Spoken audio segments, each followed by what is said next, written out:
शिर्की गावात ग्रामस्थांना फळरोप व छत्री वाटप। पेण तालुक्यातील शिर्की गावात आमदार प्रशांत ठाकूर यांच्या वाढदिवसानिमित्ताने अण्णाई शिर्की फार्मर प्रोड्युसर कंपनीतर्फे गावचे उपसरपंच व कंपनीचे सचिव कल्पेश हरिश्चंद्र पाटील, अण्णाई शिर्की फार्मर कंपनीच्या अध्यक्ष वंदना म्हात्रे यांच्या वतीने शिर्की गावातील ग्रामस्थांना छत्री व कलमी हापूस आंबा रोपाची भेट देण्यात आली। पुढील 3-4 दिवस प्रत्येकाच्या घरी जाऊन ही भेट देण्यात येणार असल्याचं अध्यक्ष वंदना म्हात्रे यांनी सांगितले। दरवर्षी आमदार प्रशांत ठाकूर यांचे वाढदिवसानिमित्त गावकऱ्यांना उपयोगी वस्तू आणून भेट देत असल्याचं सचिव व माजी उपसरपंच कल्पेश पाटील यांनी सांगितले। आजपासून पुढील 3-4 दिवसात प्रत्येकाच्या घरी जाऊन ही भेट देणार असल्याचं कल्पेश पाटील यांनी सांगितले। महाराष्ट्र न्यूज लाईव्ह साठी पेन प्रतिनिधी प्रदीप मोकल।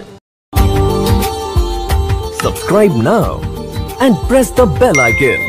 Never miss an update.